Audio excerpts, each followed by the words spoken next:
We're going to run almost up to the end, and I'm going to try to do it as quick as I can, but this week is really rough. This is week 5 already. Next week, you're already going to be getting the reviews for week 7 exam, and I'll be sending out by next Friday all of your the PowerPoint study guide. It's already made. I just have to review it again myself because it was made by another professor, just to be sure everything's good. But it's week 5. It's incredible. So it goes by quickly.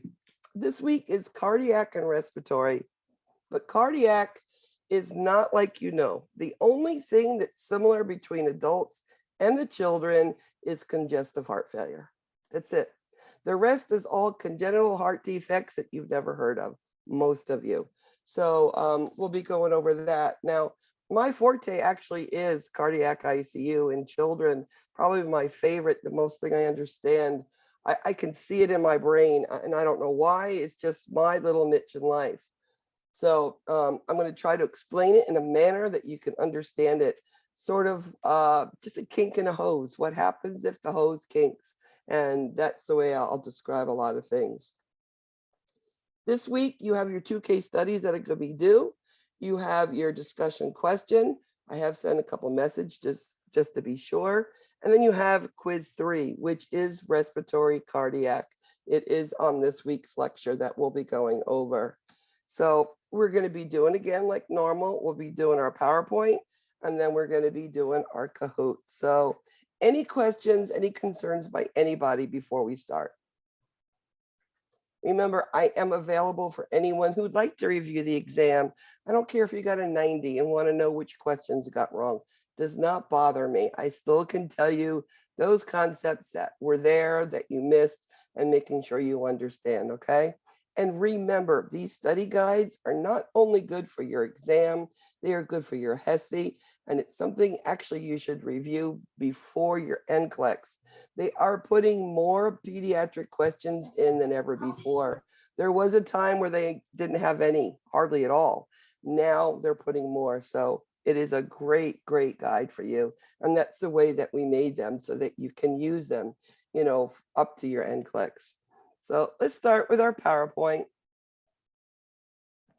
And it starts off first with chapter 40, which is your respiratory system.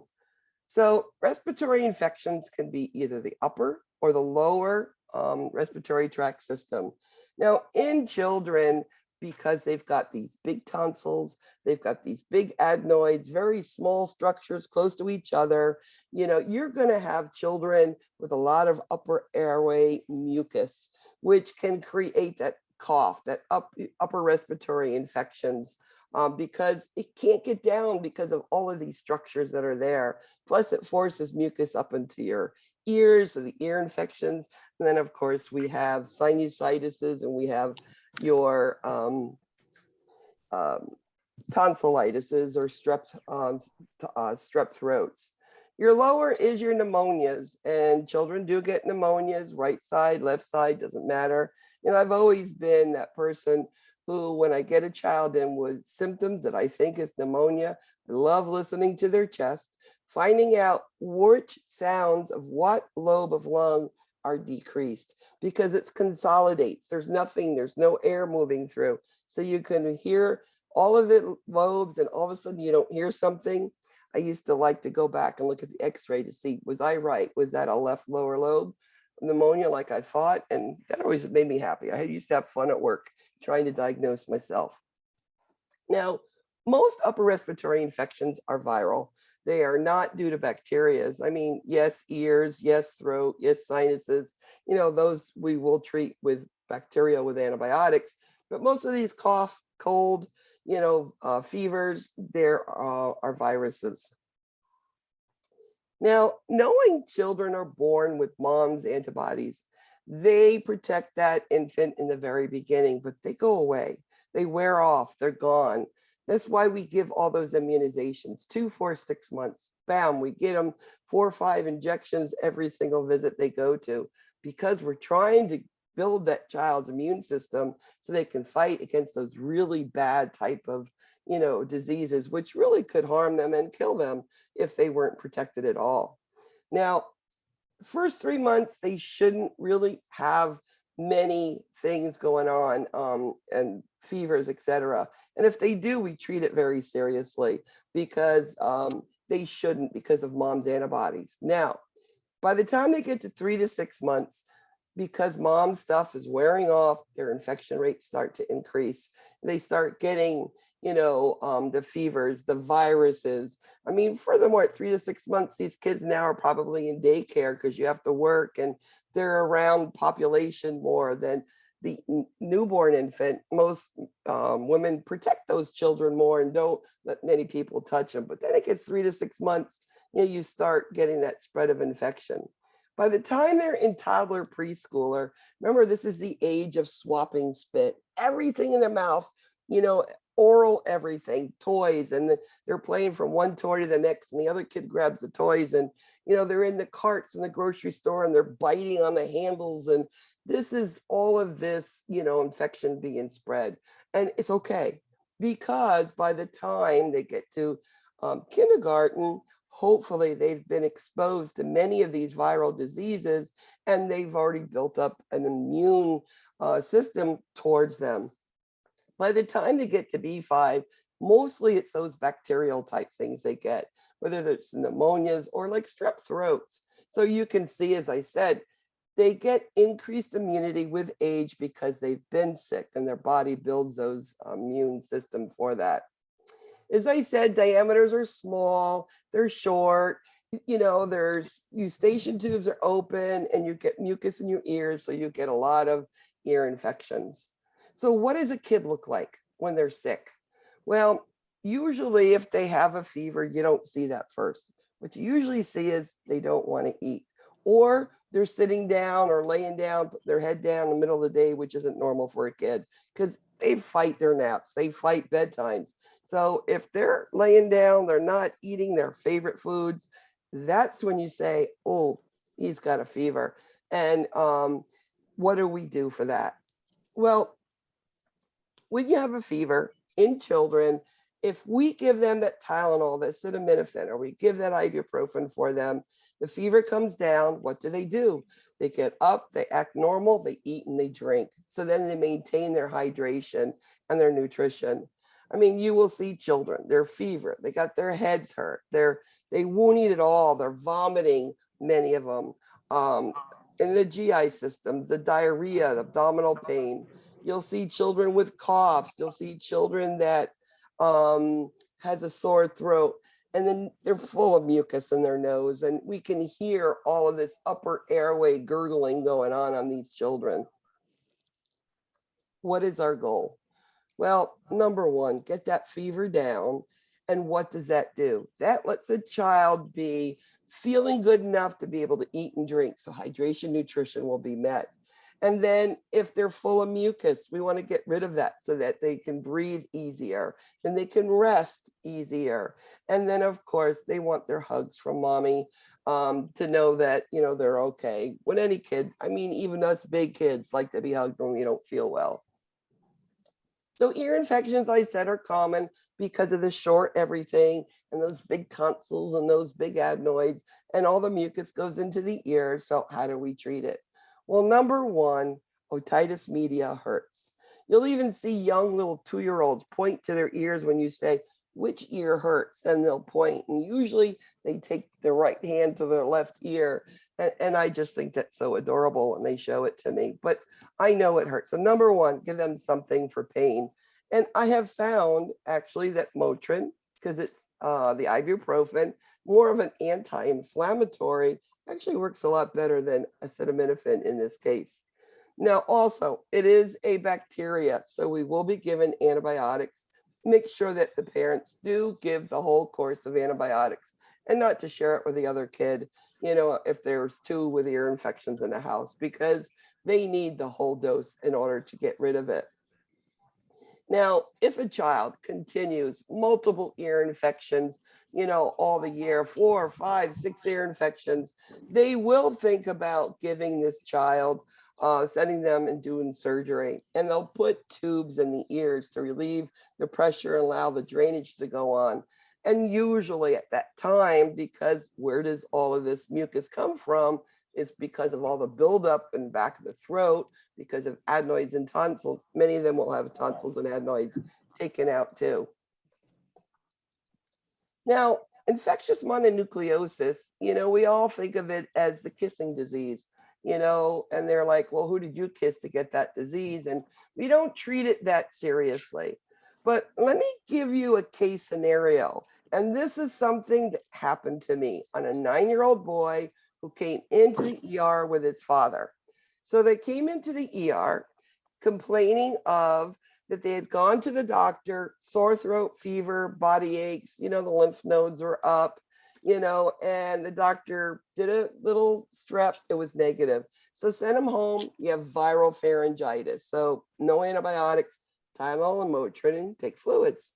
He went back and he still continued with the fever and feeling really horrible. So what they did was put him on antibiotics, figuring, well, maybe the antibiotics will cure it. Well, it didn't.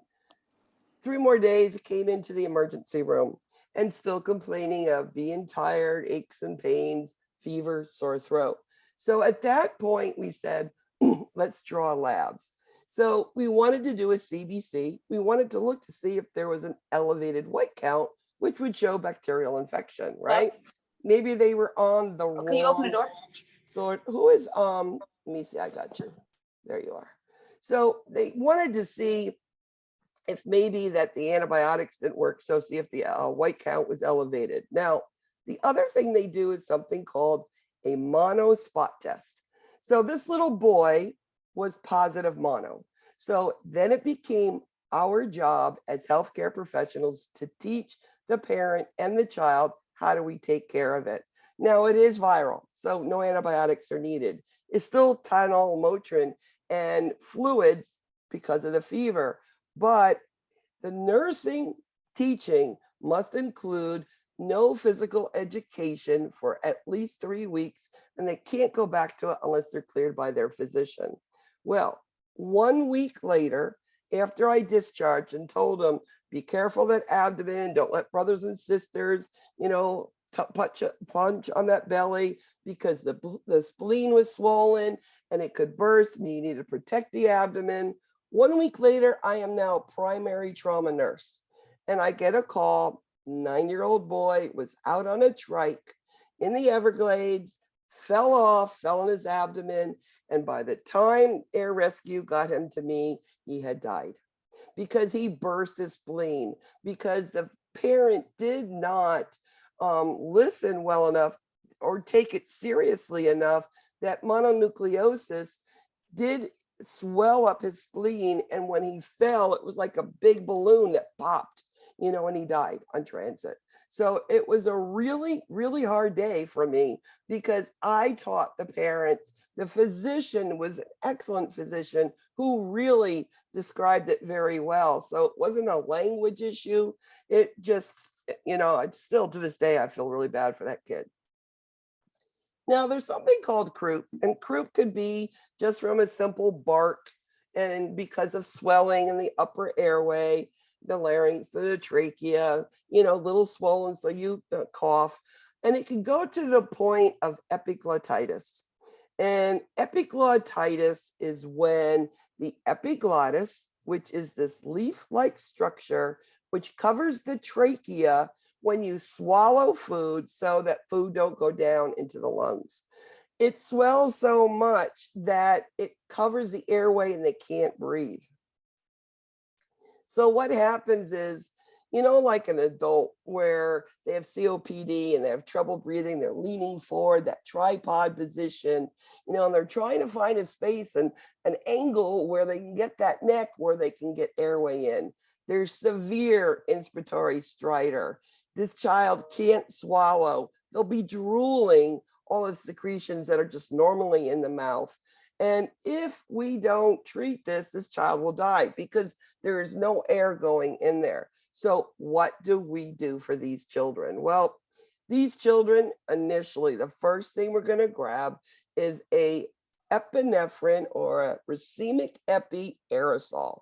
And that puts epinephrine right into the back of the throat, and that's going to decrease the swelling of that epiglottis, which is covering the airway. We also are going to be giving steroids on this child to try to stop that swelling going on. You will not ever, in a child with croup, epiglottitis, look in the back of their throat, because when you do that, you could increase the swelling going on back there and then completely occlude the airway and they're not breathing at all. The only person that should look inside that mouth is that physician who can do an intubation or do a tracheostomy in order to give an airway to the child. Now, acute laryngotracheal bronchitis is croup, okay? But croup can go to the point, if we don't treat it, then it becomes epiglottitis, okay? It is usually a viral condition. It's just swelling of that airway. So what do we see with these children? Well, usually they've had a little cough and cold, and then they start with this barking cough, that inspiratory stridor and retractions because they can't get air in there well. And it sounds like a seal barking. It is really a profound sound. When you hear it, you're like, kid's got croup. So what do we do to these children? Well, we give them a steroid, whether it's an injection of a steroid, like a Decadron shot, or maybe it's oral. They're, depending on patient condition, they can get Orapred or prednisolone, and that can help decrease that. But if we don't take care of croup at that stage, it will become epiglottitis. So our goal in croup epiglottitis, number one, keep that airway open, making sure that they can oxygenate. We're going to need to, during this time, maintain hydration. If it is a child with epiglottitis, nothing by mouth, we'll get an IV, and the steroids will be given IV. If it's a child with croup that's still pretty alert, you give things orally and oral medications and give them, something orally to drink. Now, one of the things that can also help with this swelling and this difficulty breathing is this misty, or it's oxygen with moisture going in, and they put it through this saline in a bottle, and this air comes up that has moisture in it, and it really helps soothe the throat, and they can breathe easier. So again, those treatments are epinephrine and steroid.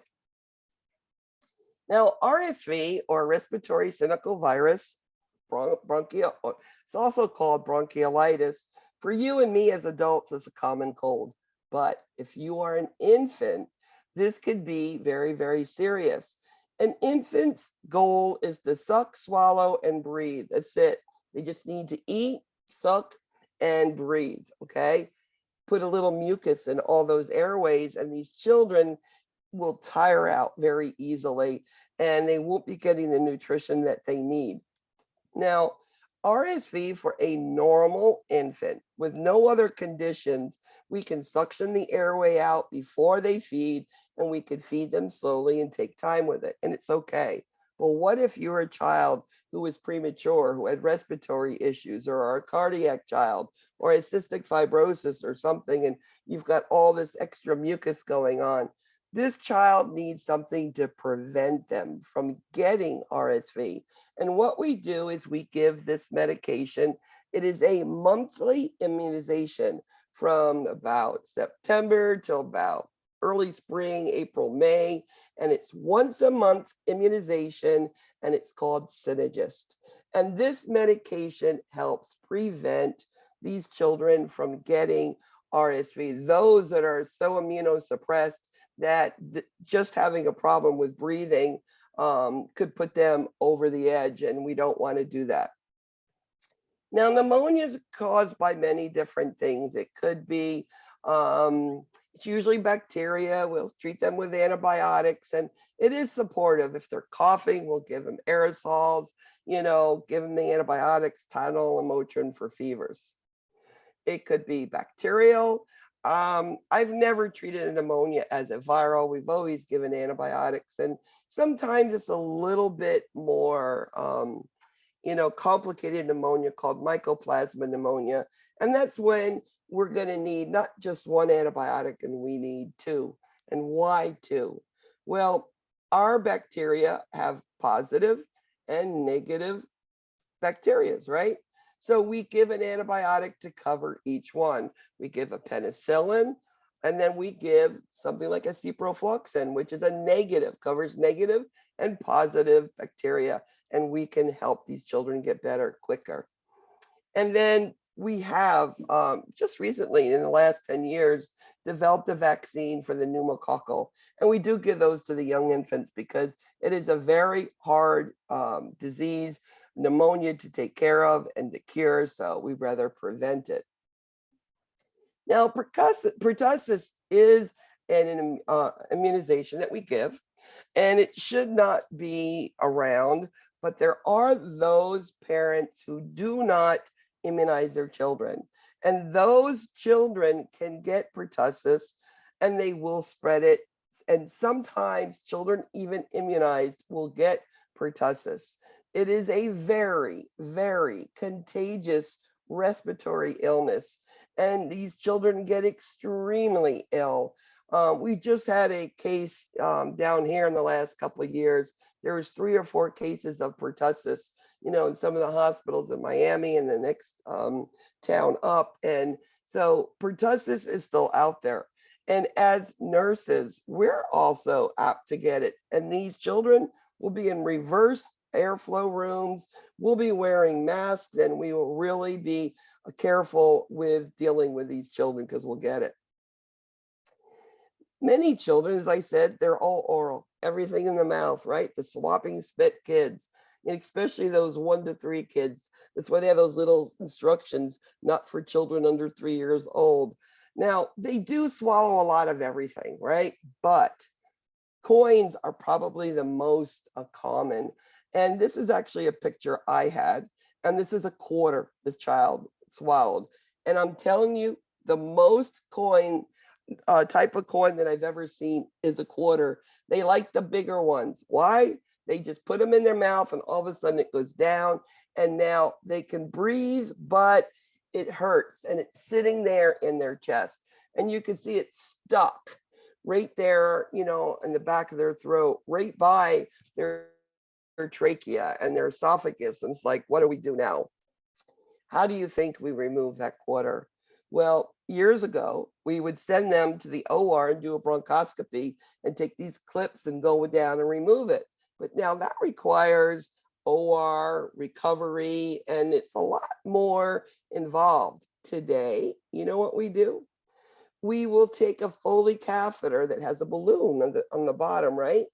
Put the Foley catheter down the throat, below the coin, blow up the balloon. The child sits in the surgeon's lap because the surgeon does this, and the surgeon pulls forward and the coin comes out onto the floor. And it will be a little vomit that comes up, mucus that comes up with it. And I always tell these children, I said, now, if that coin comes out, goes to the floor, if I get it first, it's mine. So as soon as they get the coin out, the kid sees it, he jumps out of the surgeon's lap, trying to get the coin before me, and I've distracted this child. So this child is not thinking about what's going on. His mind is focused on, I want that quarter, and I'm going to get it. And what they do is they just watch, once it comes out, they watch this child for a couple hours, make sure they're breathing fine, and they're sent home the same day.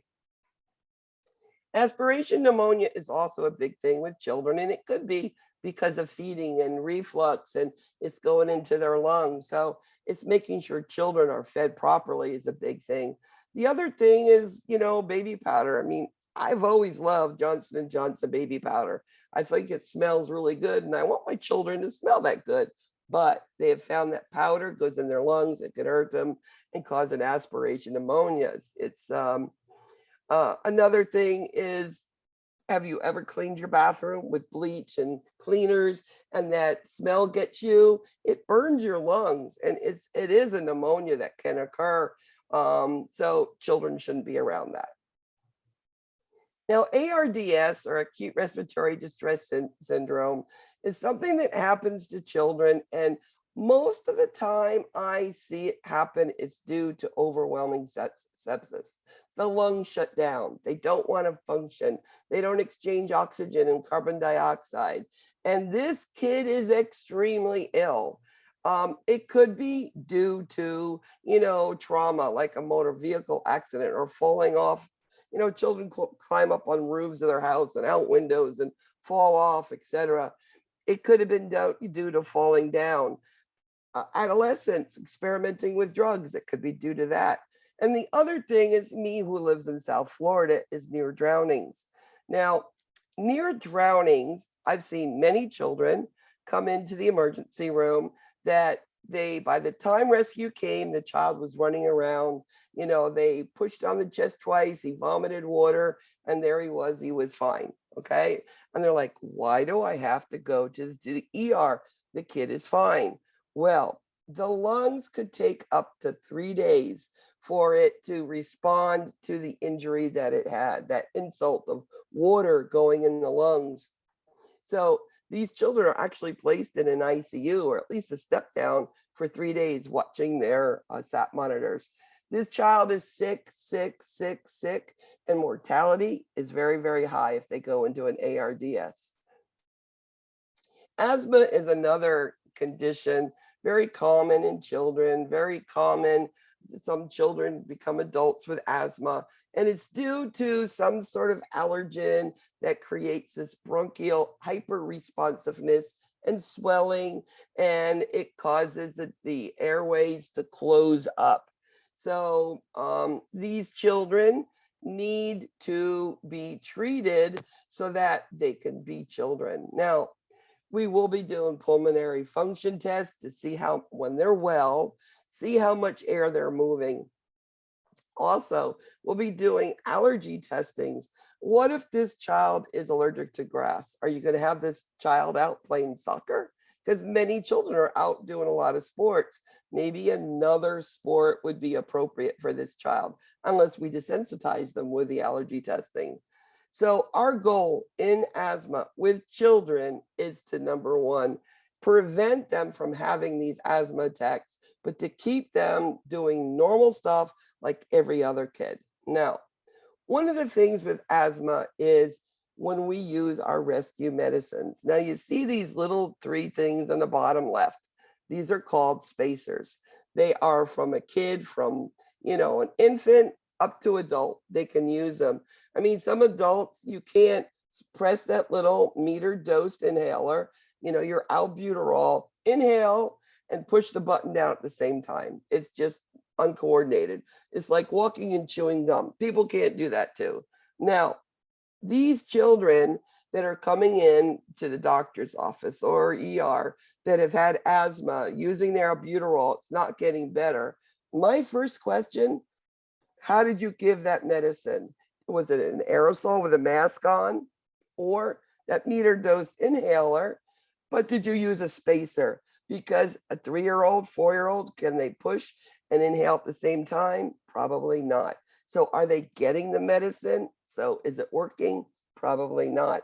So when I tell them about the spacer, if they didn't know, get one, let them use it, and then they will see it did work because they weren't getting their medicine before. So how do we prevent? What do we do to keep these kids normal and active? Well, there is a long-term medicine that we use. In adults, you see things like Symbicort, Advair, Brio, and a little bit of steroid in it, and they're to prevent bronchospasms. They're not there for a rescue. These are things that are given morning and night to keep the lungs happy so that they're not getting irritated. We have the rescue medicines, the albuterol, Ventolin, Proventil, whatever name it is that you know. And then we have things called Singulair. It's a pill. What I call it is a Claritin for asthma, for your lungs, okay? And we can give these to children younger, about 2 years old and up. And it does work really well, again, to prevent the allergens and bronchospasms. When they're ill and in an asthma attack, how do we treat them? Well, patient condition. If they're not breathing good, we'll be giving IV steroids to this child. If they're okay, they're breathing okay, and they can drink, then I'd be giving an oral medication. So it depends on patient condition. So hearts, cardiac dysfunction, chapter 42. So the difference between adults and pediatric cardiology is that in children, we talk about congenital heart defects. That means they're born with something not right. But as we know, children become adults and they can acquire some sort of cardiac conditions. It could be due to infection, a viral myocardiopathy, where their heart gets big and floppy due to a virus. Could be an autoimmune. You could have lupus. Could be attacking your hearts. Could be due to the environment, or it could be due to some sort of hereditary. Now, this picture is in your book. And what I want you to know about this picture is you need to know anatomical places in the heart, okay? You need to understand that blood comes in the right atrium, up into the lungs, to the left side, and to the body. The right side has the least oxygen, and the left side has the most, because the left has all of the blood coming from the lungs and it goes out to the body, and there's a lot of pressure, a lot of force from there to get it around to the body. And the left side, that blood just gets there and trickles back in. So the pressure on the right side is less than the left. The left is strong, the right is very weak. It just gets in there. Now, you have blood coming into the right atrium. It goes through the tricuspid valve into the right ventricle, up through the pulmonary artery, into the lungs, comes back through the pulmonary veins into the left atrium, through the mitral valve into the left ventricle. Then it goes to the body, through the aortic valve to the aorta. Now, let me give you a scenario of a hose, a garden hose being kinked. Let's say that when the blood comes out of the left ventricle, goes up the aorta, right after those three little vessels that go up to the head, right after that, there's a kink, there's a narrowing. That means blood is going down to the body, but weak. What are you going to see? Well, number one, that's called a coarctation of the aorta. So it just means there's a little kink there. That means there's a little opening there. Well, number one, the blood flow going to the lower extremity is going to be slow. So you're going to see decreased pulses, the dorsalis pedis and the posterior tibial. Sometimes you don't even feel lower leg extremities with this. Plus, the blood flow is less going down. That means your blood pressure is going to be lower on the lower part of your body. Now, because that kink is there and blood is trying to get there, it's going to go somewhere. Think of a garden hose. You kink it. What's going to happen? What are you going to see with a garden hose? Well, you're going to see maybe water going by the faucet squirting out, or if there was a hole in the hose, you're going to see it squirting, because it's finding a place to go. It's trying to find a place where, because it can't go forward, okay? Now, in the coarctation of the aorta, it's going to go backwards, okay? So it can't go forward. Some of the blood's going to go backwards. Those little three vessels, some of the blood is going to go up there. In older children, because that blood going upwards, because they're not always diagnosed at birth, it's going up. What are you going to see? Higher pressure. Higher pressure, blood pressure is number one, but pressure is going to go to the head. This child's going to have frequent headaches because the extra blood and pressure, nosebleeds are going to occur. That's what you'd see in older children. In the infant, you're going to see it go back down through the aorta, back down to the left ventricle. It's going to stretch that. No more room left. It's going to go up to left atrium. No more room left. And then you're going to see the blood flow back into the lungs, and your lungs are going to fill up. And now you're an infant with congestive heart failure. I've seen a 3-month-old baby girl go home, and we didn't see the coarctation at birth. She went to multiple doctors' visits, this and that happening. She was failure to thrive, tachypnic, tachycardic, retraction. They had no clue what was going on. So finally they transferred to our facility, and we found out that she was coarctation of the aorta. So she was already weak, stretched left ventricle, stretched left atrium, full of fluid, barely eating, and skinny little thing. So what did I say? Just what I said. She can't eat. She's not getting oxygen because all that fluid that was in her lungs. She's tachypnic, tachycardic because her body's trying to get, the blood around. So she's burning calories. So she's skinny. So failure to thrive with an extremely poor weight gain. There is no activity with this child. She can barely even eat enough. And then she falls asleep because she was so tired. And if it would have continued because of lack of nutrition, you would see those developmental delays occurring. And of course, if there is a history, we might see it, but not necessarily. So what are we going to look at? Well, number one, how are they eating? They're eating well. The cardiac condition isn't as urgent because at least they're eating, they're getting their nutrition. Look at their color. Are they pink? Many kids are still pink. It's not always color. Checks deformities. Are we seeing or hearing any murmurs in there? Listening to the heart sounds are important. Those unusual pulsations, and you're not going to see clubbing of fingers till later on, many years later. So you're going to listen to the chest, listen to the abdomen, feeling for those peripheral pulses, taking four extremity blood pressures. We do it on all cardiac kids just to be sure we're not missing anything. And then looking at that heart rate, is it 180 all the time? That's fast for an infant. So what's going on that's causing it? They don't have a fever, they're not volume depleted. Why is their heart rate that high? The body's trying to move stuff around and it can't. And of course, those breath sounds, those heart sounds. So this infant's admitted. We're going to do a 12-lead EKG. We're going to be looking at the echocardiogram.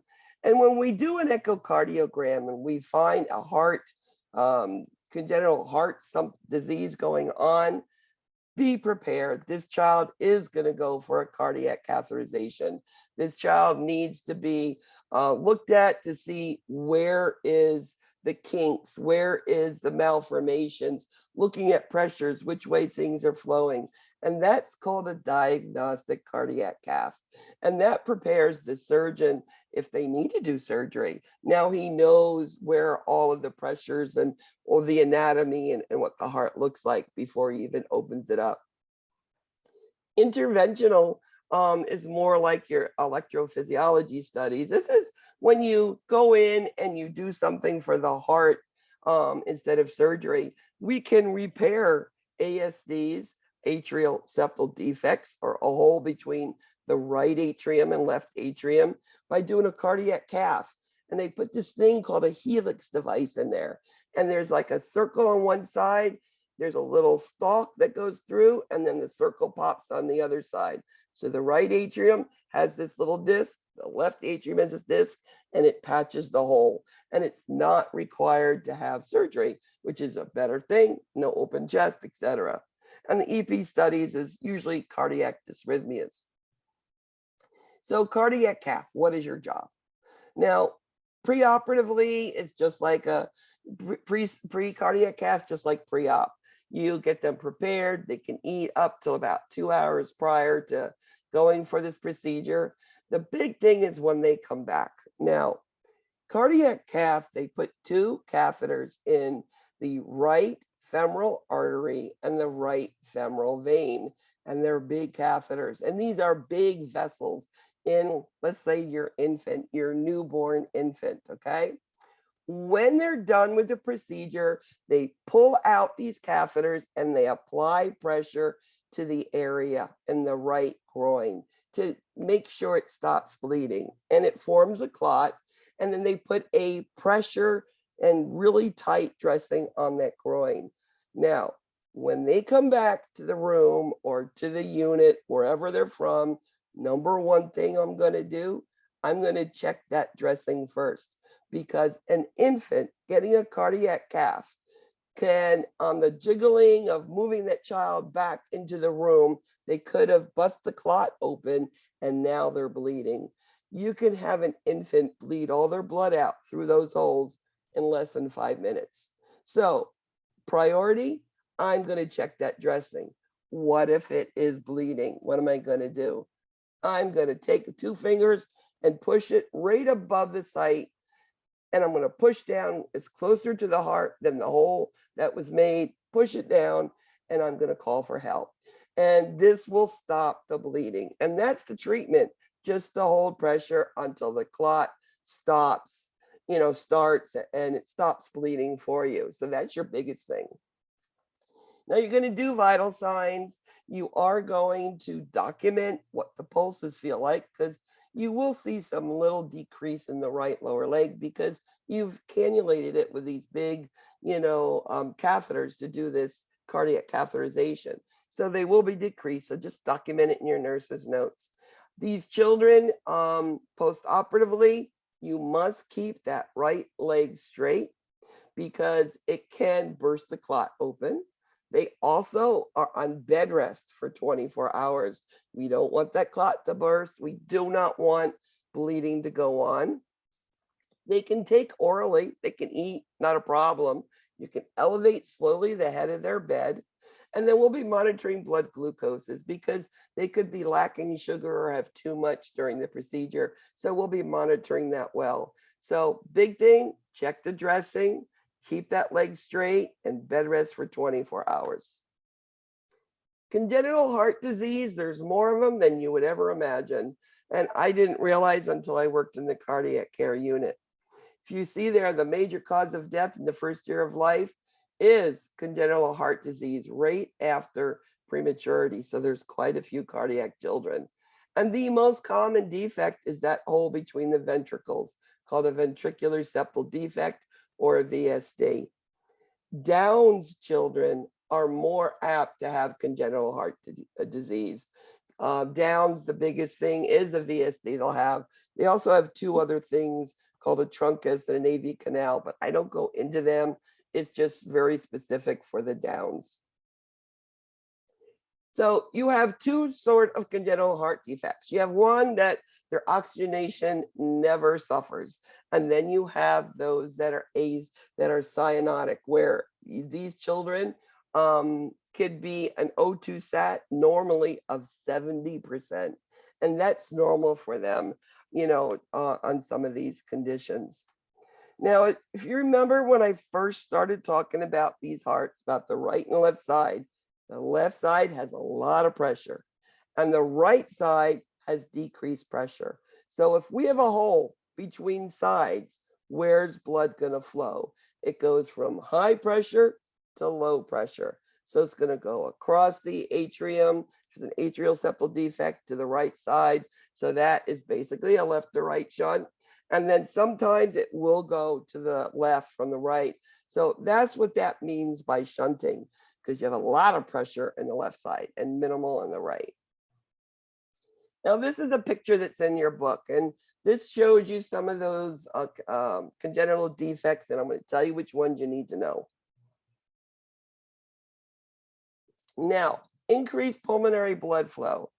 If I had a child that had a hole between the atrium or the ventricles, as I said, that left side has big pressure. Blood's going to flow over to the right side. So you're going to see, it goes back to the right side. Where does the blood go? It goes back into the lungs. So that's why it's increased pulmonary blood flow. Now, the other condition that you see here is a patent ductus arteriosus. Very important condition. There's many questions that we do ask about this. It's also called a PDA. This is in there on an infant that's fetal circulation. And what is it? Well, this is a vessel that the mom produces prostaglandins, and it holds this vessel open when they're inside mom, intrautero, okay? It connects the pulmonary artery to the aorta. So you've got lungs to the body. So it's a great connection for many different things. After birth, this thing normally just usually closes because mom's prostaglandin is gone. Now, what if we need to keep that open and keep oxygenation open because one of these conditions need it. And I'm going to go into two of them in just a little bit. Well, we're going to give synthetic prostaglandins in a slow, continuous IV infusion. And that will allow the baby to be oxygenated when there is no normal connections there. Now, there are two words, stenosis and atresia. When you think of think of absent, without. Atresia means there's nothing. That means there's no hole, no connection. Stenosis means it's narrowed. That means there is some flow that can go on. Just like coarctation of aorta, it could call it stenosis of the aorta, but they call it a coarctation of the aorta. Aortic stenosis, the valve is small. Pulmonic stenosis, the pulmonic valve is small, but still some flow is going on. Those are your acyanotic. That means they're still getting oxygen. Now, cyanotic, decreased pulmonary blood flow. The most common, most tested on HESI and NCLEX is your tetralogy of Fallot. Now, tetralogy of Fallot is a right-sided congenital heart defect where the pulmonary artery is small, and then somehow some piece of skin or tissue goes over the pulmonary artery so blood can't get to the lungs. I have seen a TET spell, is what it's called. It's tetralogy of Fallot, a TET spell, where I have had an infant with an O2 sat of 100. I was doing a bed change or something, and this child went 100 to 10 in 1 minute quick because there's no flow going to the lungs. So what did I do? Now, there's something that's obstructing that pulmonary artery. So you do a knee to chest. It's almost you take your head and you want their head to kiss their knees. It's called a knee chest. And what that does, it makes the abdomen and the chest cavities, it changes the pressure and it pops open whatever's covering that pulmonary artery and lets blood flow back into the lungs. So that is a TET spell on an infant. Now, there are some children who are older who have tetralogy of Fallot who have not had surgical correction. They are special because they'll have a TET spell, and you know what they do automatically? They just squat. So what have they done when you squat? It's like a knee to chest, isn't it? So that's what they do. Now, what if you had tricuspid atresia?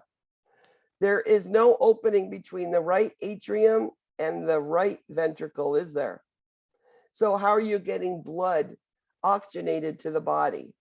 Well, that's why you need that patent ductus arteriosus open, because that's going to allow blood from the lungs to go to the body, because it's not going up the right ventricle into the pulmonary artery, into the lungs. It's just not going.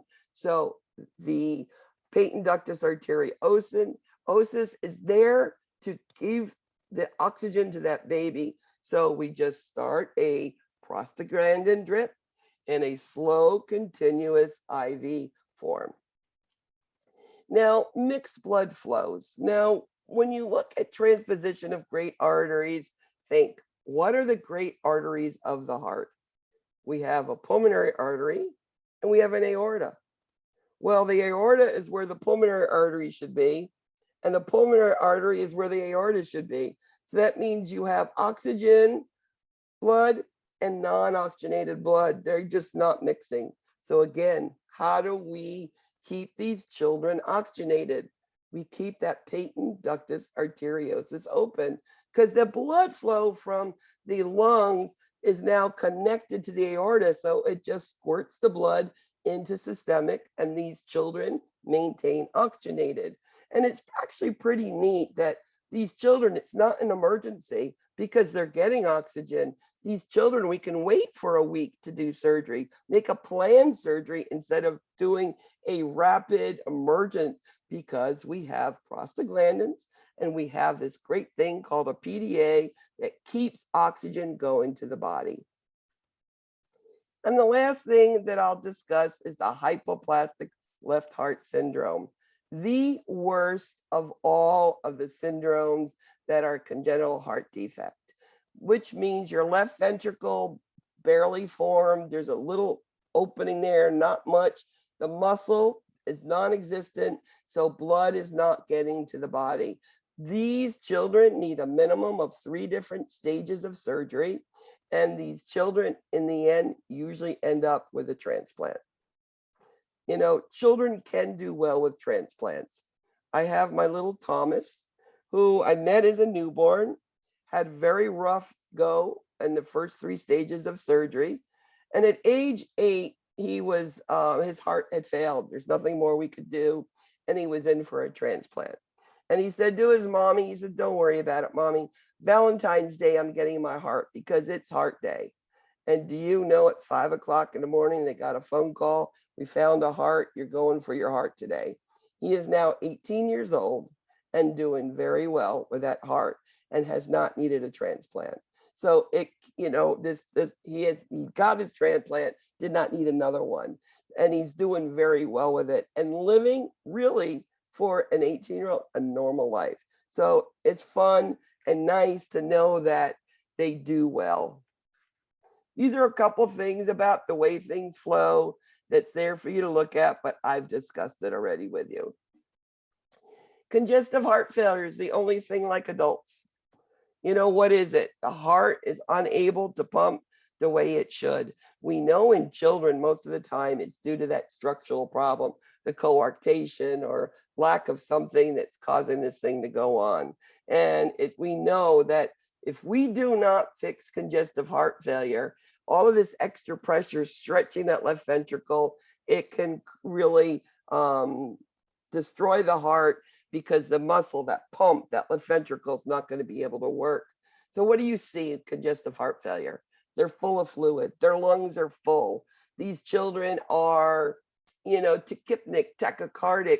You know, they can't eat. They're nutritionally, they're not getting what they need. So, you know, what is our goal? What do we want to do for these children? Well, we want the heart to beat stronger so that we can move fluid around and get rid of it through the kidneys. How do we do that? Well, we want to give them some diuretics. We want to get rid of that extra fluid. And we want to give these children something to help the heart work a little better, you know, so that the kids can have better nutrition. So what is our goal as a nurse? What do we do for these children? Well, we want their hearts to work better, and we want to monitor, you know, how are they doing and if they need more of anything. So one of the biggest telltale signs about congestive heart failure and a child doing better is losing the fluid. How do we know they've lost fluid? Daily weights, strict INO. We can see that extra fluid coming out, you know, and we don't need to put a catheter in these children. 1 gram of urine, 1 gram of diaper weight is 1 ml of urine. So if you have a dry diaper and a wet diaper, you subtract them, and that's going to be your mLs that you've had. So if you have a diaper that weighs 30, that's a size 1 diaper. And this child had 60 output, okay? 60 grams now is what that diaper weighs. You know, you've had 30 mLs of urine that came out. So it's dry diaper minus the wet diaper, and that's your urine output. Very easy to figure out. Again, remember, these children look horrible. They're retracting, you know, they're not eating. These parents are very worried. Make sure we support those parents. Now, one of the things with congenital hearts, especially those that are cyanotic, you know, the body says, you know, all right, you're cyanotic, let me do something to help you. So they start producing red blood cells. But there's no oxygen, but there's red blood cells that could have carried that oxygen, but there's not oxygen to go around. So what do you see? These children become polycythemic, which means their hemoglobin and hematocrit go very high. I mean, normal could be 14 and 42, right? It's a normal hemoglobin hematocrit. They could be 18 and 52, 54. I mean, 19. I mean, I've seen them very high, and they become thick blood and they become very dark looking blood. So polycythemia is a concern with your congenital heart defects that are cyanotic. Clubbing we don't see later on. So again, teaching is important. I want you to know that cardiac parents, probably some of the nicest parents you'll ever meet. You know, it's like, why does this happen to these wonderful people? Probably because these are people that will take good care of their children. So educate the children, let them know what's going on, how to manage the child at home, what to look for, get these children and the parents prepared for what they're going to see, and let them do little things. It could be just combing the hair on a newborn, you know, maybe doing a little mouth care, something. I always put little bows in little girls' hair and have neat bedsides, because that's what you would do at home. Everything's going to be, you know, nice and put together because it's your newborn baby. So do these things for the parents and they will be very appreciative. Bacteria endocarditis is just like adults. It's an infection of the endocardium, and these children will be getting those prophylaxis for before CAS, before dental, before anything, same thing. Now, rheumatic fever is a condition which is caused by an under or not treated strep throat in children. Strep throat can cause two different things in children. So teaching the parents for them to take the whole dose of antibiotics and then get rechecked when they're done, I can't tell you how important it is. So this child has rheumatic fever because they didn't treat the infection completely. The biggest concern is it attacks the heart and can cause heart valve damage, and it can cause that it needs surgery for valve replacements.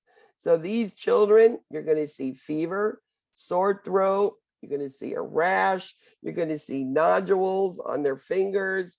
Sometimes they get to the point where they're walking, they call it chorea, where they're shuffling gait and very unsteady on their feet. Now, all of these things can be reversed if they get treated and they get their antibiotics. And it'll be a long-term, at least a month of antibiotics. Hopefully, it hadn't gone on too long and the heart valves haven't been hurt, because once they're damaged, they're damaged. Doesn't matter your antibiotics that you take. We have found children do have a tendency to have high cholesterol, so we're testing them more regularly today. We never knew that before, and they are.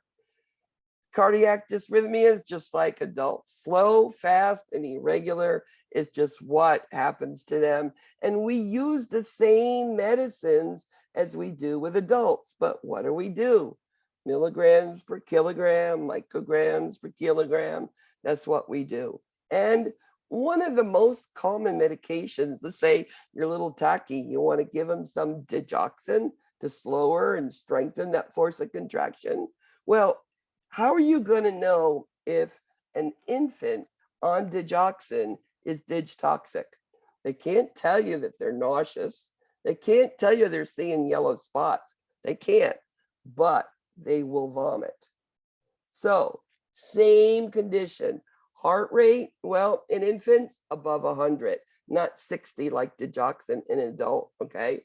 Potassium has to be normal. The dig level is the same as adults. There's no difference in it, okay? But these children, one vomit, I'm going to hold it and I'm going to call the doctor. I mean, if the heart rate's down, yeah, that'll tell me. But just a vomit, I'm going to be concerned and I'm going to be overly cautious. Children can get into what we call pulmonary artery hypertension due to many different reasons, and this is something that causes children not to have that, that they can't do the activity they want. They get really tired quickly. They get that chest pain, and because of oxygen, they get dizzy. Cardiomyopathy, the heart gets big and floppy and doesn't work correctly. Could happen to children or adults, both of them. Many times it's due to a viral infection that attacks the heart muscle. It could be a deficiency or a metabolic state or collagen that has caused it, but cardiomyopathy can happen. And Most of the time you can treat it with medications, but many times this is going to need a heart transplant. Now, the one thing that happens with heart transplant, the biggest rejection is the biggest thing in the first 6 months after heart transplant. That's our biggest side effect, our biggest worry. They are on immunosuppressive drugs, but rejection is the biggest concern. We are doing blood pressure on younger children today. Younger children do get high blood pressure. And just like adults, if you don't treat blood pressure, it can hurt the kidneys, can it? Just like adults, children, we need to watch the same thing. So we are checking them on younger children than ever today. Now, Kawasaki disease is a systemic vascularitis, which means the vessels get inflamed and little microemboli tend to go. But the biggest concern is the vessels and the coronary arteries. They can get these outpatching aneurysms that can occur. And this is an extremely difficult condition to diagnose. This is one of these, it's going to take 10 days, it's going to take 5 and 6 visits because they don't know what's going on, because it takes a while for symptoms to appear. Now, if they walked in the door with a rash, peeling fingers or blistered palms of hands and soles of feet, they had the big red eyes and strawberry tongue and cracked lips, oh, that's easy to tell. But usually they just come in, they have fever, they don't feel well, they have a rash. And it continues. CBCs, white counts are fine because Kawasaki is viral. So it's not something that you're going to see in the blood work. Well, finally, when you figure out that it's Kawasaki, what do? Well, it's an inflammation of vessels. We give this child aspirin. This is the only time we give children aspirin. Why do we give aspirin? Well, it prevents clots because your blood is thinner. It's like giving a Coumadin, right? It's that preventative that we give. Also, we give IVIG, intravenous immunoglobulins, because that helps boost that immune system. And it's about a month we give it. Most children, if caught soon enough, do not have any repercussions from this. And after the month of treatment, they do well and you don't catch Kawasaki again. My director, the physician director of the cardiac ICU son at age 3, son had Kawasaki. And I'll never forget how big and red those eyes were. And of course, he was so concerned about those coronary arteries that first thing, because I worked night shift at that time, first thing in the morning, he got the echo machine out and was looking for those coronary arteries. And he was graced that they were fine. He caught it quick enough. Shock. Children go in shock. Why? Most times it's septic shock, because septic in children goes to the lungs and then they go into shock. What do you see with shock? You see increased heart rate, hypotension, decreased capillary refill, decreased urine output, and most of the time in children, it is septic. So you close that ductus arteriosus, that connection between the aorta and the pulmonary artery. What would happen? What would you see? Anybody?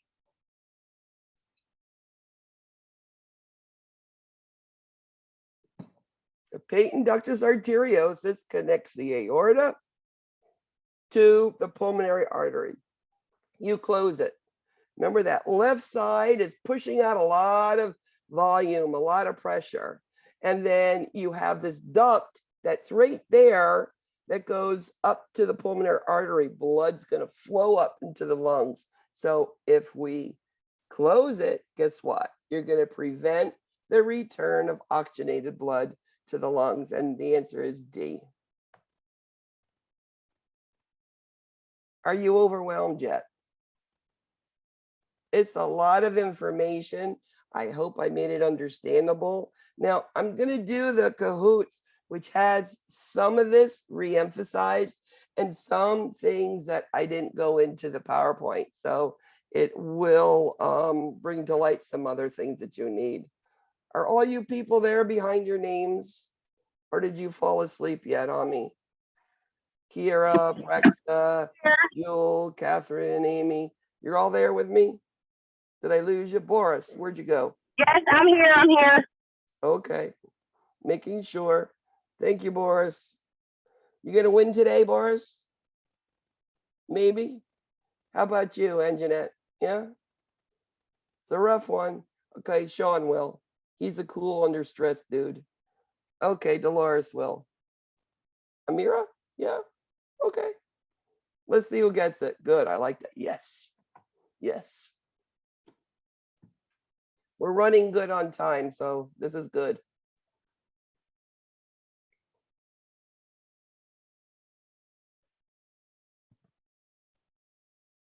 I'm gonna quick run to the ladies' room. I'll be right back.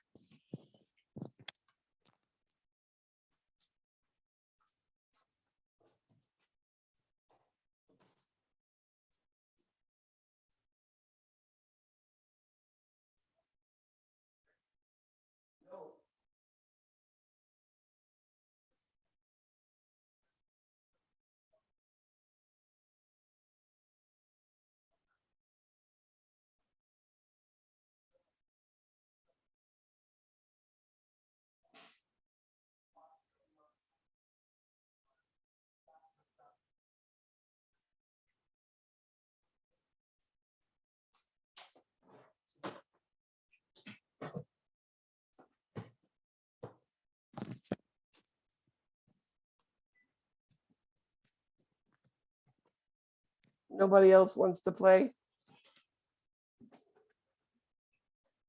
No? I'm on my cell phone, so I can't play. I'm It's utilizing. okay. Play along with me. Yeah.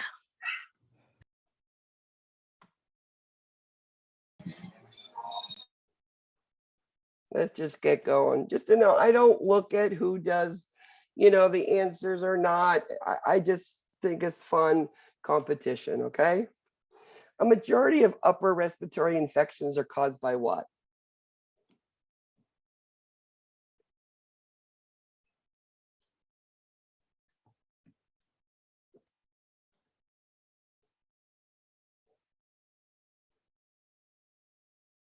Well, most of them are viruses.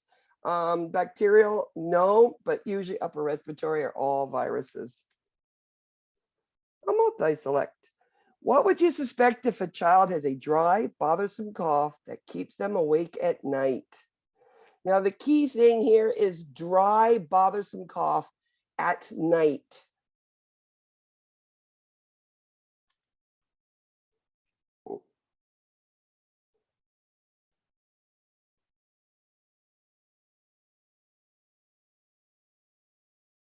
Now, many students will pick asthma with this one, and it's not at night. It's not dry and bothersome. That is a constant hacking irritation, different. This is croup. Many of your children with croup will be coming into the ER and urgent cares in the middle of the night because the child's coughing and you can't stop it. The other one is bronchitis. They're very similar, and it's that dry, bothersome cough at night, which signifies that. So croup, bronchitis are those two that can do that. Look at you, Anjanette, you went up top. The monthly immunization for RSV is called what? Remember, RSV is a respiratory syncytial virus. It's a common cold for you and me, but very dangerous for your infants. And if you're immunosuppressed, you've got other conditions, you can't get it. And it is called Synagis, okay? That is the name. And it's a monthly immunization that's given through the winter to early spring. All the following are signs of early respiratory distress in children, except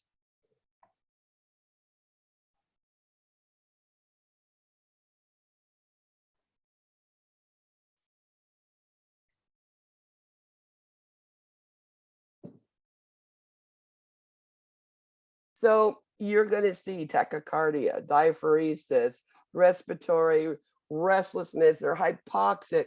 When you see an infant in respiratory distress with all these retractions and whatnot, and they're bradycardic, you better be prepared for a code. That is, right before death, okay? When you see them still tachycardic, etc., you have time. When they're bradycardic, you're close to the end.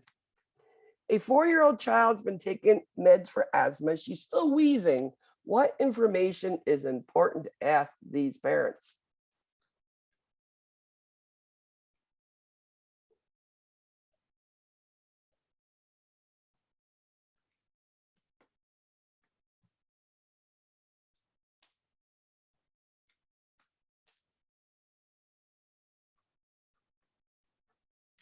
So this is the case where if you have a child with asthma and they're not getting better with their rescue, find out how they're giving the rescue medicine. If they're not using a spacer, it's probably that is the answer. Once you show them how to use it, you're going to prevent them from getting to that point ever again. An 8-month-old with croup exhibits what signs and symptoms of respiratory distress? What do you see with croup? Remember, it's an inflammation of the airway. It's a barking cough with inspiratory stridor.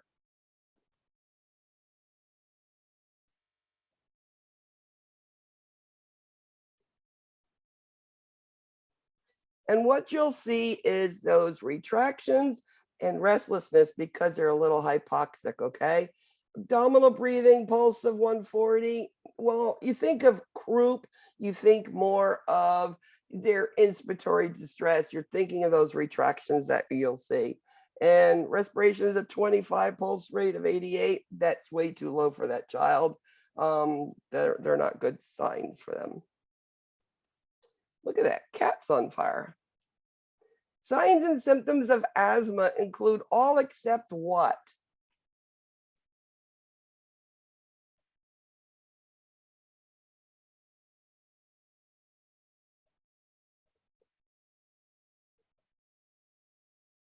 So you're going to see that hacking cough. Absolutely. Remember, it's an irritation. It's a bronchospasm that's occurring. They're going to be short of breath. And asthma children wheeze. You're going to hear them, their lungs be wheezing. Now, asthma is an inflammation, bronchospasm in the lungs. You can get air in really easily, but it's hard to get it out. So you'll see a prolonged expiratory phase. And usually at the end of them getting the air out, you'll hear a wheeze, like a in the lungs. And sometimes a little is all you'll hear. And that's just all the air that they can move. So prolonged expiratory phase and inspiratory stridor. Signs and symptoms of congenital heart disease include all except what?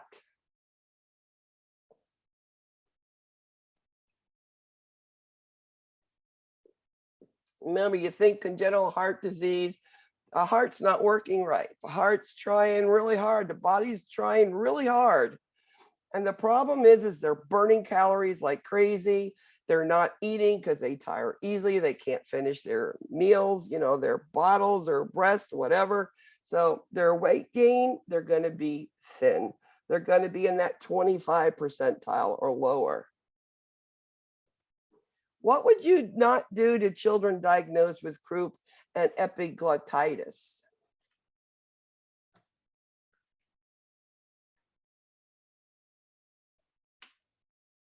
Well, you're never going to go into their mouth, and you're never going to do it unless you're able to intubate or do a trach, because you don't want to make some more inflammation in that oral airway. The epiglottis is what? What is that thing?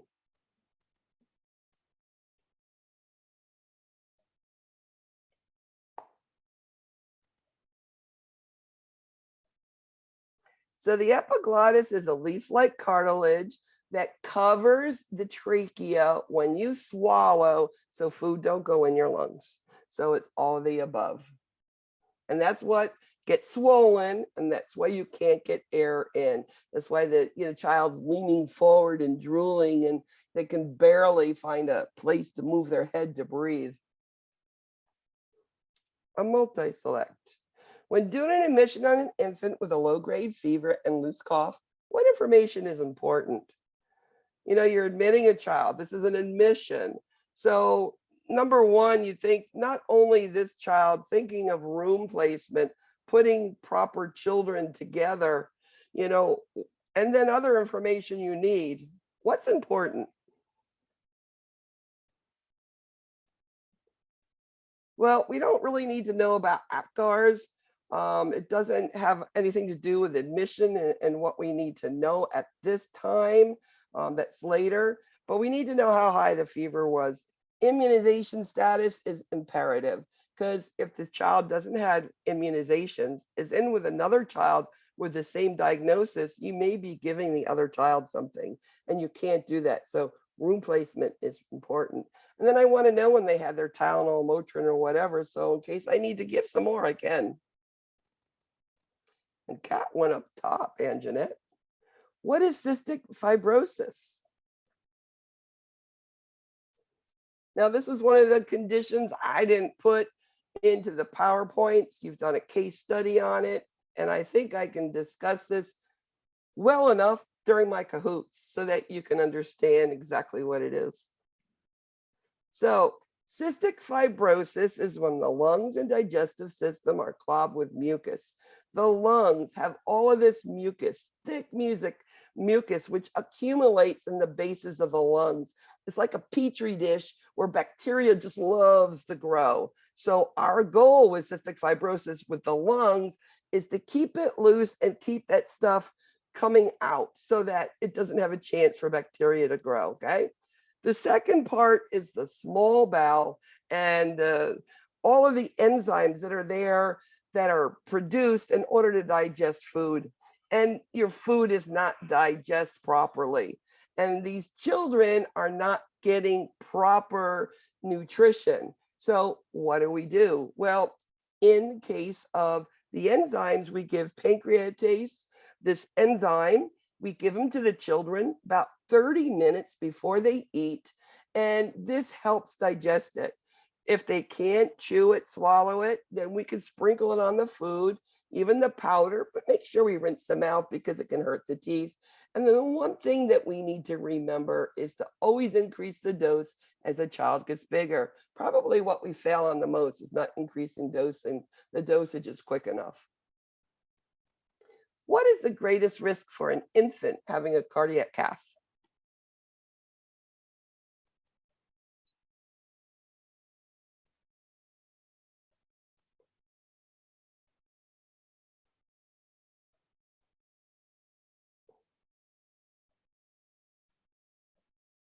And it's all about bleeding from the site where those catheters were. Yes, very good. Again, keep that leg straight. Keep them in bed if they're older. How is cystic fibrosis identified? What tests do they do? Now, there are 3 different conditions that I'm going to be going over throughout this course about children, infants at birth who don't stool within the first 2-3 days of life. One of the conditions that you see with constipation is cystic fibrosis. So what they do is they'll test them. And what they do is, well, either that newborn screening, but sweat tests are done. Now, what is a sweat test?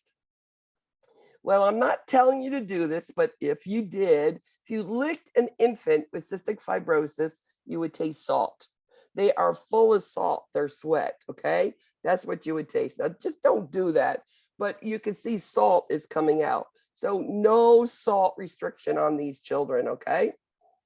So constipated at birth, no other reason. We're going to be testing for cystic fibrosis, and we're going to be doing that sweat test. A multi-select. What is included in the plan of care for a child with cystic fibrosis? Remember, it's heart and it's intestines, it's both. What do we need to do? It's a very complex disease. I met one family that had 3 boys, all with cystic fibrosis, and one of those children was a congenital heart defect. It was a really rough go at it for them. They were all in aerosols all the time. So aggressive chest physical therapy, high protein diet, high calories, high carbs, because they need it because they're not getting all their nutrition. Infants would get an increased calories in their formulas if they were taking formulas. We can go up to 27, 30 calories per ounce instead of the normal 20 per ounce. So we can give them more calories. And of course, those pancreatic enzymes. Remember, they're losing sweat. I told you to lick that kid. It's going to taste like salt. So no low sodium. We need salt on these children. What is a drug of choice for the pharmacological closure of a PDA? Now, I talked about how to keep it open because we have the prostaglandins, which keep it open, and we have synthetic ones that we can use there. But let's say it doesn't close by itself. It happens a lot in premature infants. And what we use is indomethacin. It is an NSAID. And what it does, it stops the normal prostaglandins that are in this patent ductus arteriosus, and it closes it naturally. You give 3 doses of it. And what's pretty neat, we can actually listen to this machine-like murmur with a PDA. You can hear it, and we know that they have it. And as the indomethacin starts to work, you're going to hear that sound decrease and that murmur decrease. Pretty neat. What is not a feature of a tetralogy of Fallot? I told you, tetralogy is all left-sided, right-sided. Has nothing to do with the left side. So which one of these are all right-sided?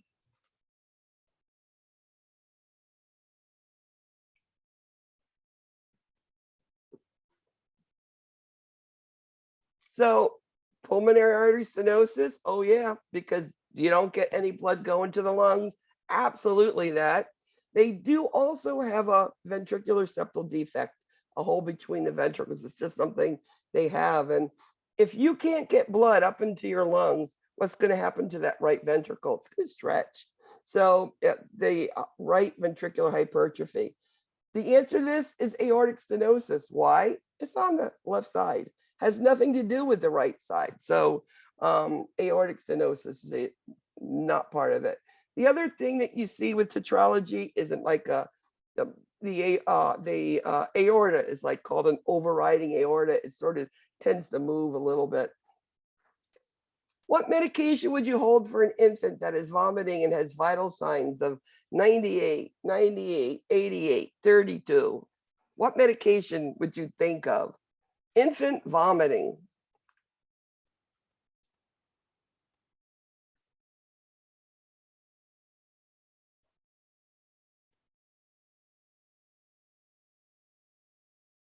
And remember, vomiting is a side effect of digoxin.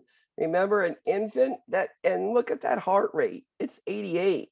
Remember, an infant on digoxin should have a heart rate minimum of 100. So definitely we'd hold the digoxin there. They're not going to tell you about spots from their eyes because they're an infant. Why would a child with tetralogy of Fallot not gain weight at the normal rate?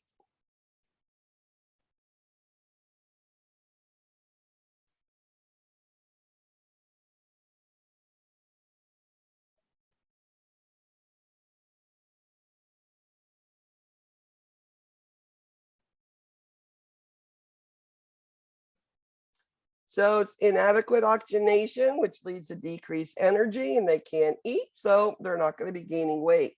And then the heart's working so hard, it's burning calories. And cat's back up there. All are examples of a cyanotic heart murmur, except which one? Which one of these is not cyanotic?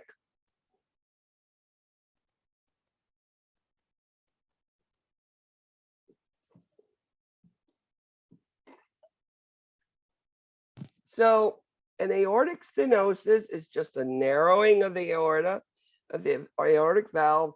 You're still getting oxygen around. Tetralogy, tricuspid, truncus, these are all cyanotic heart diseases. Remember, atresia means Nothing, no valve. What is the most common cyanotic congenital heart defect?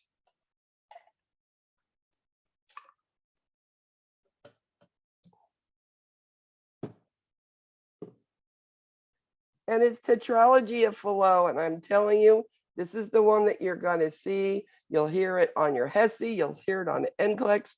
This is the condition that you really need to understand well. Sue is on fire.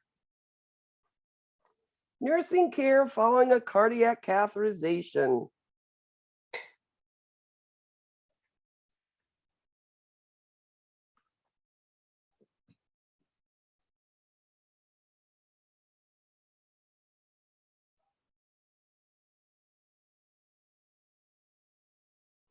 And again, make sure you check that site, make sure it's not bleeding or hematoma, because that can, you know, these children can, especially on infants, can bleed out very quickly.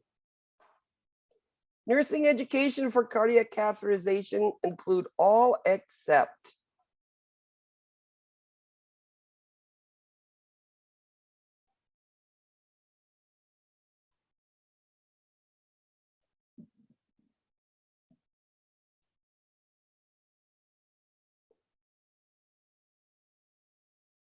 And you are not going to be bending that extremity. You'll be monitoring vital signs, looking at the pressure dressings for sure, keeping them in bed. You're not bending that extremity because what could happen? That clot could pop, and now you have bleeding out of that cardiac cath site. Which information is most important when rheumatic fever is suspected? How do you get rheumatic fever? Where does it come from?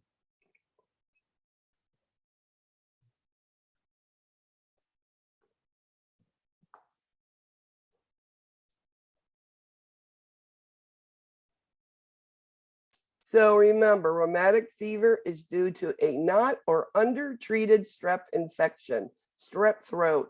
If it's not treated, it can go into systemically, and then you get rheumatic fever. And the biggest concern is heart valve damage. Treatment, long-term antibiotics. Well, cat's on fire. Signs of shock in children include all of the following except.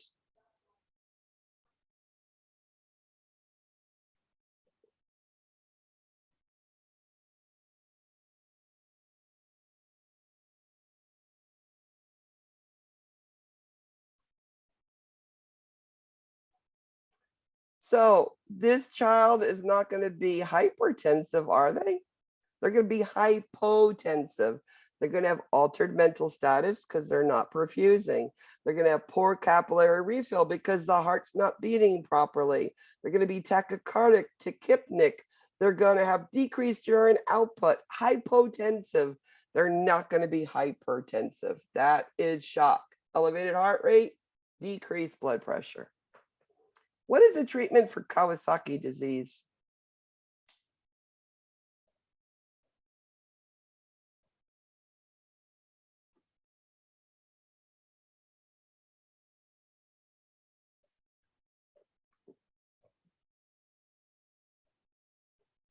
Aspirin and IVIG. You know, we need to boost that immune system with the intravenous immunoglobulins, and the aspirin is to prevent clots. Which of the following best describes the pathophysiology of Kawasaki disease? What is it?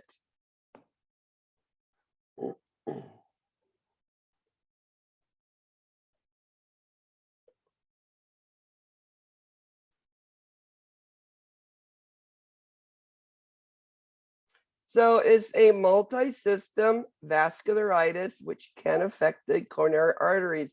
It's just the vessels get all inflamed, and we're always worried about those coronary arteries because we don't want one of them to clot off, because then you don't get muscle to the heart and you have a heart attack. A multi-select. A clinical manifestation of Kawasaki disease is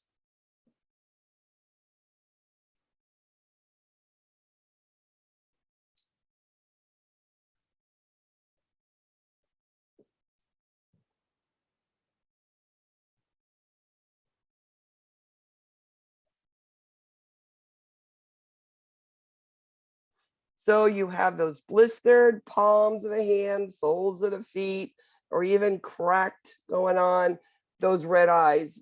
I'll never forget those big red eyes, strawberry tongue, and you might have a rash, but it's not the erythema marginosum. It is more of a small petechial sort of rash. And Jeanette went up on fire. Which of the following is the most common cause of shock in infant and children?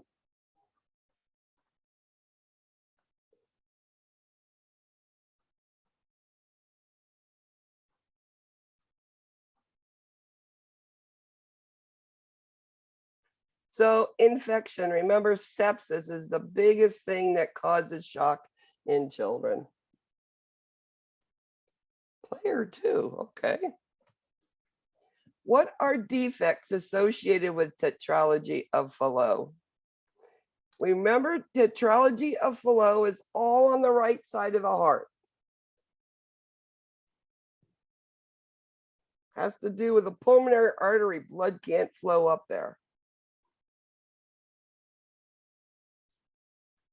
So it's the pulmonary artery stenosis. It does have the VSD, that misplaced aorta or that overriding. And then because blood can't go up, that right ventricle stretches. So that's right ventricular hypertrophy.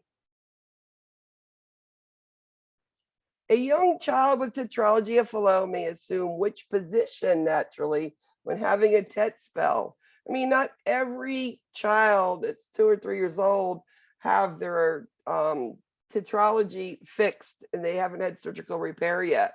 So they do this just naturally.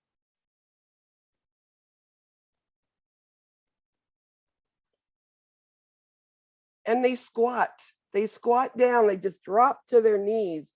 And basically they've done a knee chest like we would do for an infant. Transposition of the great arteries is what? Well, what are the 2 big arteries of the heart?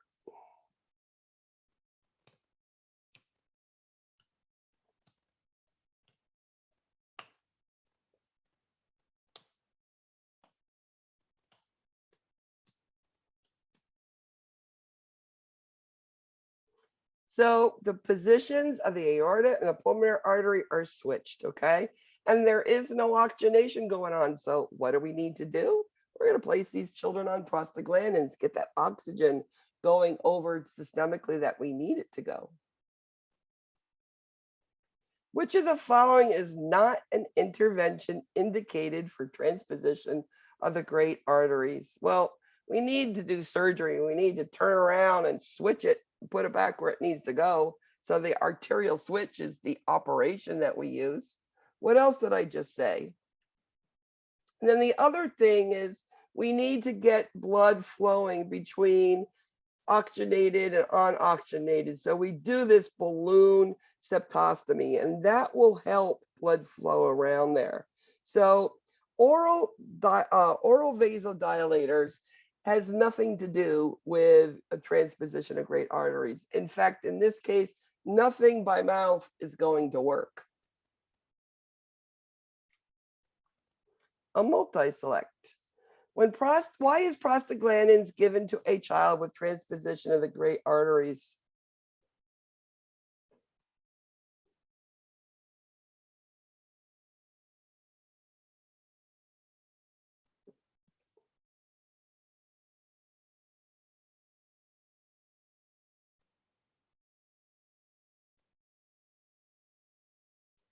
So when you have the great artery switched, you're getting no oxygen to the body at all. So it helps with oxygenation. Also, because now you're still having that output going on, you have maintains cardiac output with the oxygenation.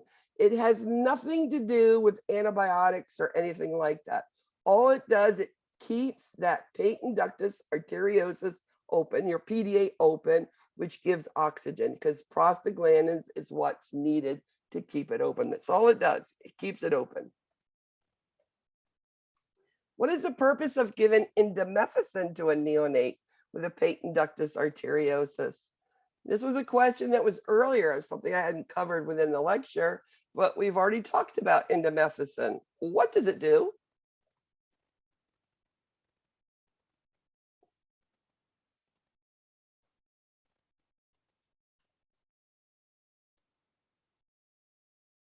So we know that the patent ductus arteriosus naturally is held open by mom's prostaglandins. That's given. So we give the prostaglandins is there. So if you want to close that duct, you take away the prostaglandins and then it closes. And that's what indomethacin does.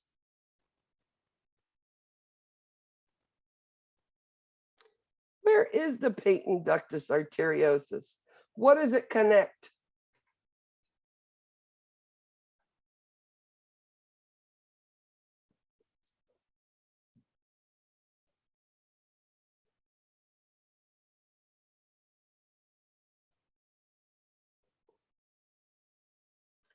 So the patent ductus arteriosus is a fetal circulation which connects the pulmonary artery to the aorta. And we use this to oxygenate those conditions that are not getting blood through the lungs into the body. So it connects the aorta to the pulmonary artery. This heart defect allows blood to pass from the left ventricle to the right ventricle.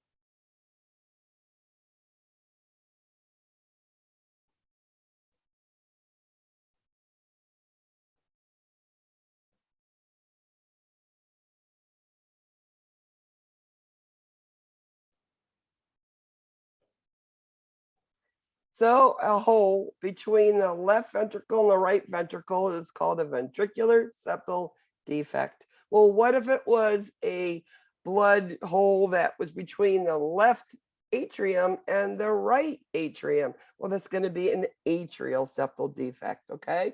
There's a septum in the middle.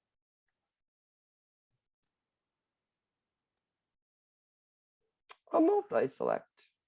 What is sign of digitoxicity in infants?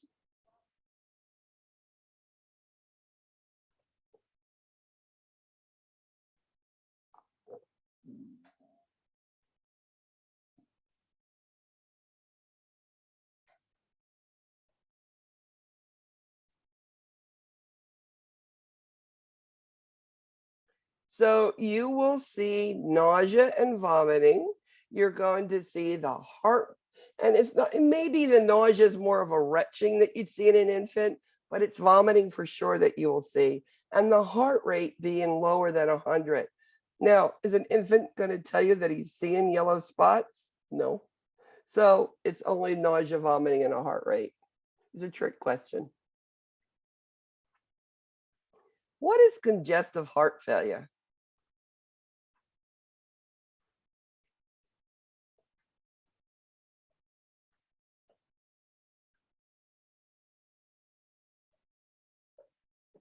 The heart's not working good enough and the fluid builds up in the lung. Or it could be that kink in the aorta, the coarctation, which puts fluid back up into the lungs. It's structural, or the heart is just not working. Left-sided congestive heart failure causes what?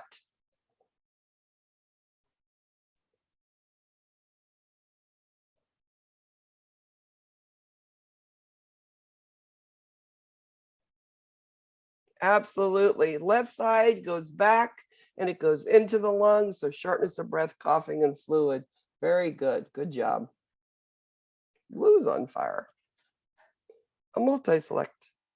Signs and symptoms of rheumatic fever include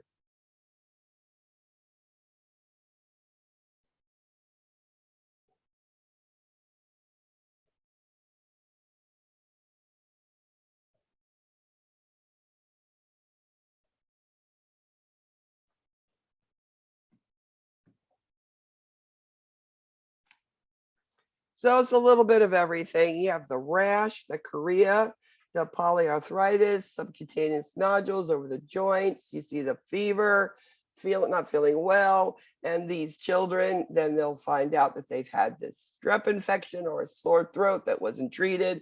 and they'll determine it's rheumatic fever. Treatment, long-term antibiotics. After a heart transplant, what is the leading reason children die?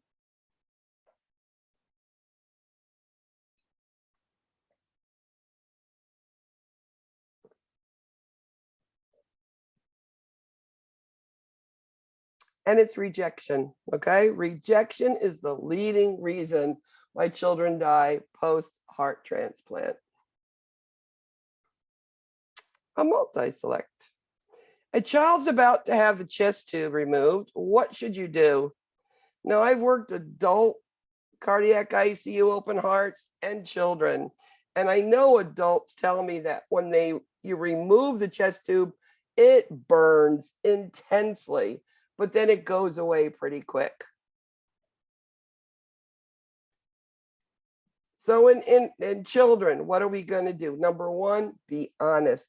If it's going to hurt, let them know, but medicate them well for the pain, okay? And then have them sitting up, because you want to have that, chest have that full expansion as you do it. And, when you're done, of course, you're going to document how they did for the procedure, but medicate them, make sure that they're educated on their level and sitting up. A child just had abdominal surgery, cannot cough well enough to expectorate secretions. What is a nursing priority? It doesn't matter, abdominal surgery, chest, open heart surgery. You can't cough, cannot cough, and can't get those secretions up. Then they just had surgery. What is your priority here?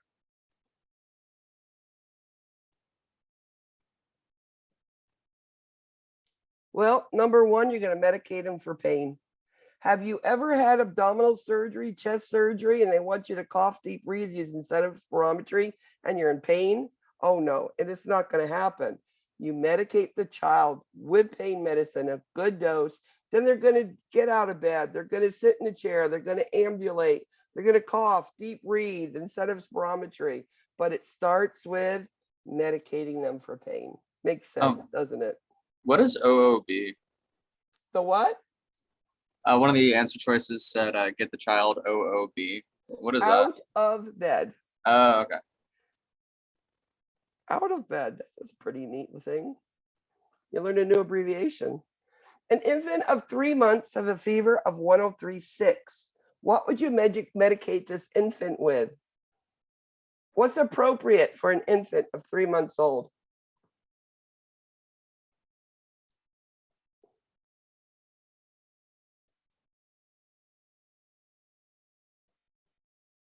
And we don't give anything else except for acetaminophen until they're 6 months old.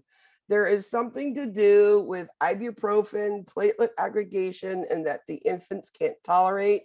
So ibuprofen is added after 6 months old. So up to 6 months, only acetaminophen.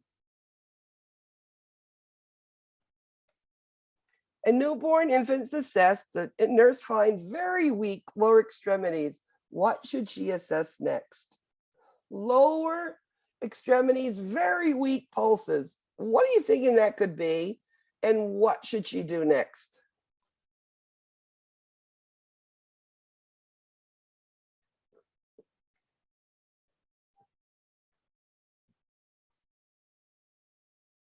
So you have a child, lower extremity pulses are weak. That means blood isn't getting down there. Coarctation of the aorta. Aren't you going to think that now? Lower blood going down there. Very weak extremities. So what do I want to do? I want to check the upper extremities. Probably the blood pressure is going to be higher. And then do the lower extremities, and it's going to be lower blood pressures. And now you have major diagnosis of coarctation of aorta.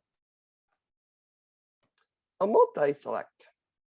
A critically ill child's on complete bed rest, and what can a nurse do to prevent complications?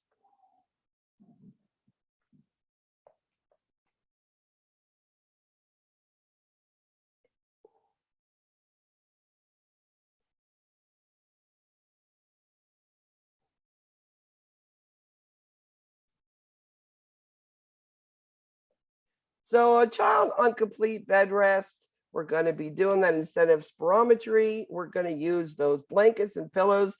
And if they're, more sedated, to hold them over to have that right lung up, or then the left lung up to, have them aerated better. Head of the bed elevated opens up the airway more. Turn every 6 hours? No, we're going to be turning every 2 hours, getting that body moving, and you will prevent complications by doing that. Another multi-select. How can oxygen be delivered that is easiest tolerated and accurately monitored for infants? And I know, one can be the best of all of these.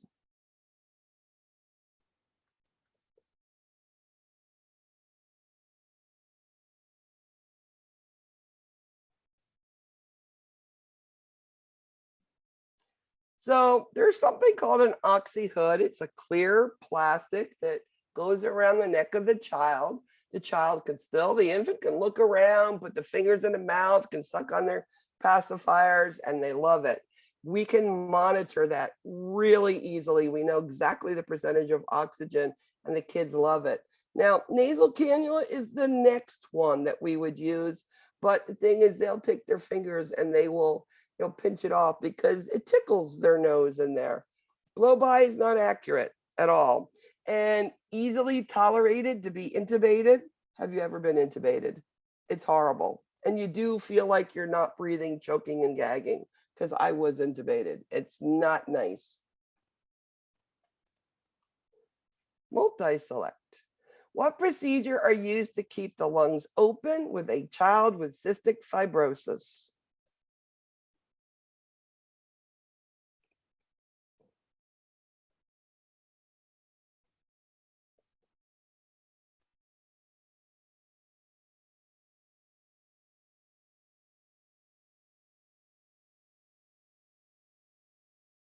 So deep breathing, coughing, chest physical therapy, exercise, ambulating PRN? No, more than PRN.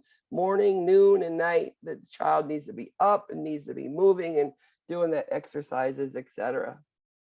And this is every day. A multi-select.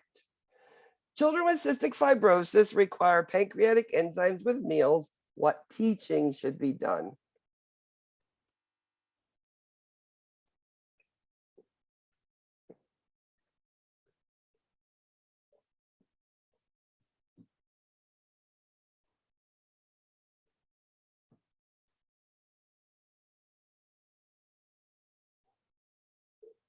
And it's a little of everything. Take them 30 minutes before meals. You can sprinkle the capsules or powder on the food or take it, but make sure you rinse those mouths out because it can cause tooth enamel problems. And again, make sure we increase that dose as they get bigger. And Sue's still on fire. What is the cardiac defect where there's no valve between the right atrium and right ventricle? So you need to know what valve is between the right atrium and the right ventricle.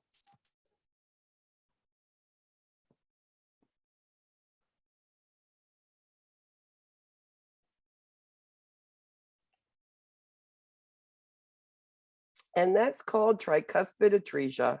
Okay, this is what we call atresia without, there is no connection at all. And last question. When an infant is breathing fast, tires easily, needs respiratory stern feeding, what should you assess? What do you think is going on with this child? Breathing fast, tires easily, needs respiratory. What's going on? What assessment can probably show you what's going on? And the answer is breath sounds. This child's probably going in a congestive heart failure. Tires easily, breathing fast, that means there's no oxygenation going on. So that's the answer there. Number 3. And Jeanette, good job. Yay. Number 2, player 2. Number 1, Cat. Number 4, Sue in blue. What I'd like you to do is sign your attendance attestations. Get that done so you don't forget them. You guys have actually been pretty good with them, especially if I go down them and I put a 0 there. You guys are coming in and putting them in, so I go back and check them. So thank you so much. You do have your handouts. Those now you can see what I gave you, those matching. Everything you need to know are on those matchings, and I think it describes it well. So anybody who needs any extra help or understanding of this, just let me know. I'll get with you. Try to make it even simpler than I've tried to make it already, okay? Thank you guys for a nice night. Have a good evening. Thank you. No, thank you.